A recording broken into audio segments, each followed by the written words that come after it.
that's what I was thinking about earlier today. So I was thinking earlier, I'm like, I want to talk about this because I see so many just bad takes, just so many, and a lot of them are just from, people who are just upset or emotional one or the way. But I see a lot of bad takes out there, and I don't often comment. Maybe I internalize them or otherwise, but I don't often comment. So earlier today, I was thinking, what makes something brutal and not brutal and bliss, let's say? Like, what is, you could describe a scenario. You could say, oh, the market's, crashing today, everything's down. One person might say, where do I buy? Or, oh my gosh, I have that dry powder. Should I deploy? They'll be asking those kind of questions. They'll be thinking in that kind of thought pattern. And then the other kind, of course, is, oh my gosh, do I need to get out? How do I get out? Am I staked? Oh, I'm staked. No, don't. Why did I stake? They start questioning their whole investment thesis because the price went down. They start looking around everyone else, see what everyone else is doing. Oh, is everyone else selling? Oh gosh, I should sell too. It's like this whole interesting market thing. So I started thinking about what are these brutal scenarios, right? Like, even, I've said before, it's been a brutal bear market. I even question, I don't normally think of it that way. I guess when I say that, I'm sort of speaking broadly. I've had to do some work myself to understand why people make decisions, have the reactions, go about thinking about things the way they do. Because for me, it's been totally different. Even when things kept going down and down and down, even when Hex was 20 cents, 18 cents, 8 cents, 5 cents, 6 cents, 3 cents, 2 cents, 1 cent, under 1 cent, there was never, again, I've said unshakable confidence, right? I never thought my money is gone. I never thought, I know there's different nuance with this. Hey, the more it's worth, maybe the more it can borrow, and there's different financial and leverage and other plays that can affect this, which make things less ideal than they would be if the price is down versus up. That aside, just for the average person who's just buying and holding or staking, it's very hard for me to relate to the idea that when the price goes down, it's something bad is happening. Because when the price goes down for me, for one, I try not to look at it, especially when it's always beyond me when people look at the price and think about it when they're not trying to sell. I still can't wrap my head around that. And I guess maybe I'm glad I can't. I just can't relate to it. I don't look at the price. I don't think about the price until I'm trying to sell, generally speaking. So when the price goes down, my emotions don't go down. When the price goes up, I try not to let it go up too much either. I don't want to get too excited. I don't want to, do anything foolish as well. So the whole narrative of something being brutal versus something being bliss, like good thing, right? Like an opportunity, you've heard a million times, right? I think that's a matter of perspective and a matter of confidence. So just going to go through a couple of scenarios here. I've listed earlier today some I was thinking of brutal scenarios. So you bought the top or just near the bottom and are down on paper right now, and that gives you less confidence. It's going to zero, or giving you more confidence it's going to zero. I think that's just again, it just goes back to the ability to understand the position you put yourself in when you click the buttons and your confidence emotions around it. So if you bought the top or at least nowhere near the bottom, and you're down right now in Hex, PulseChain, whatever, everyone's down the sack right now.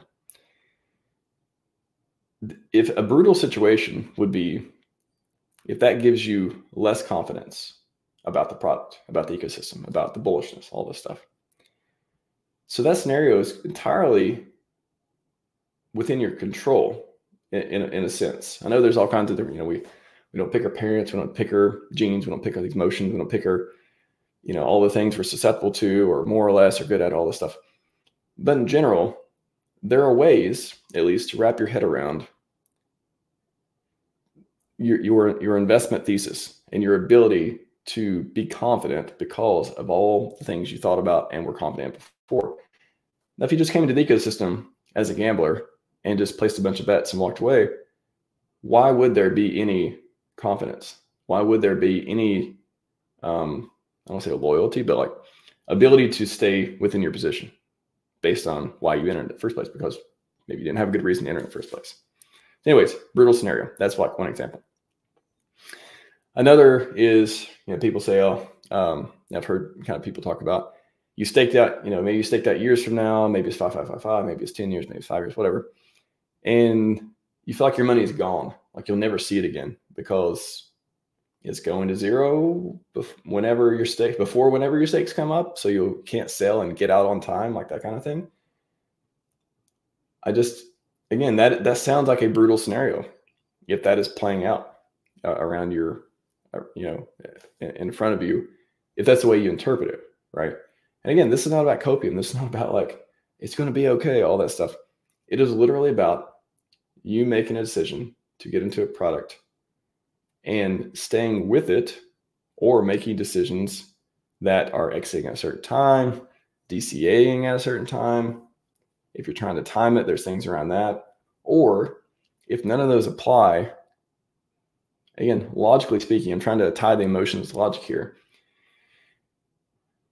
If you're looking at it on paper and really like taking it to heart, you wouldn't, and assuming, your emotions are tied to the, to the rationale part,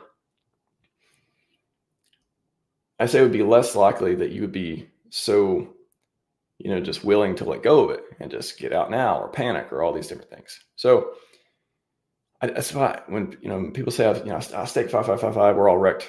Whoever did that's wrecked. I don't even hear that as a rational thing to say. I cannot compute. I cannot understand that.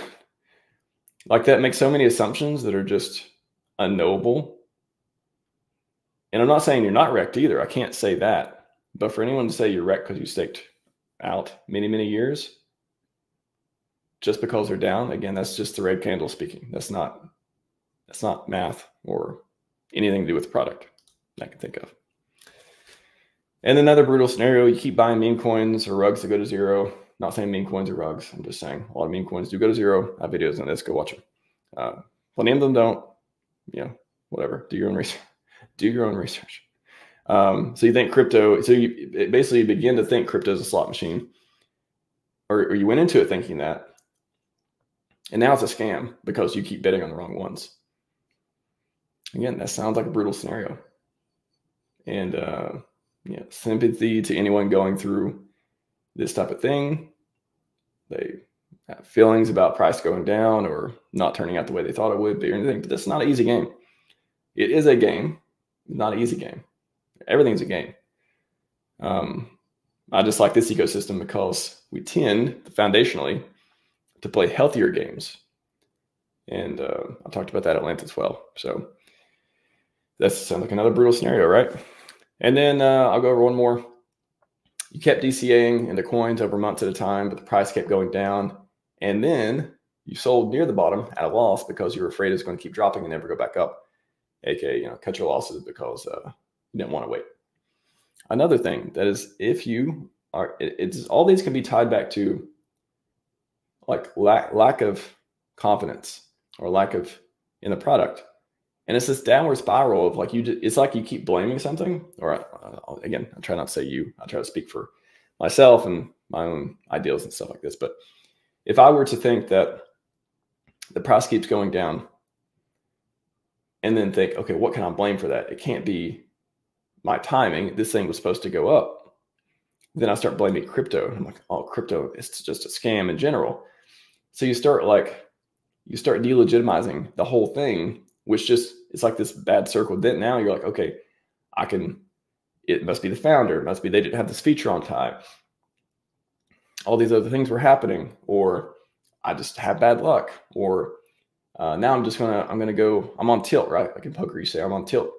I'm just going to go up the rest of the money into some random coin and hope it goes up. If not, whatever. So it's just a cycle of like, you get maybe demoralized or otherwise. You make poor decisions over and over and over. And eventually you just forget what a good product looks like.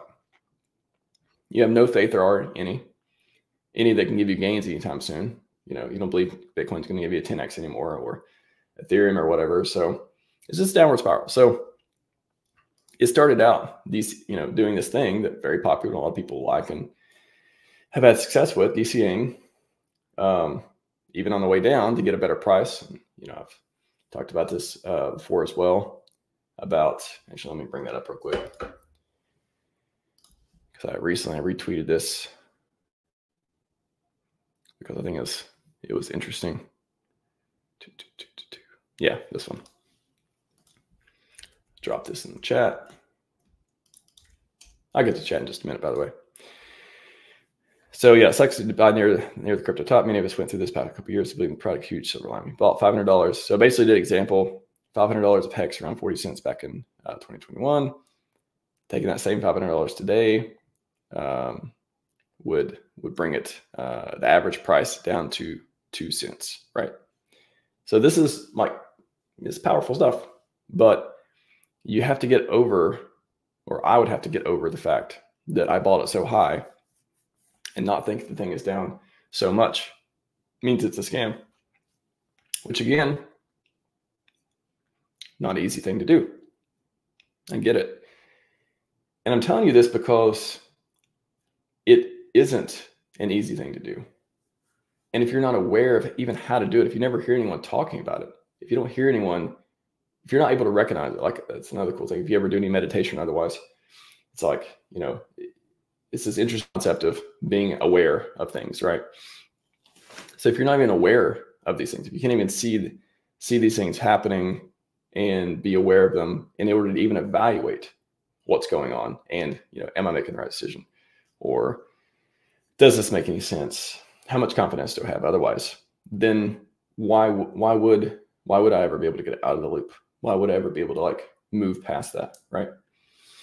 So anyways, it's a powerful concept. And I think that, you know, you can play with the number. You can do anything you want. You can put 30 cents, 20 cents. Again, EHEX is below a penny. PX is around a penny.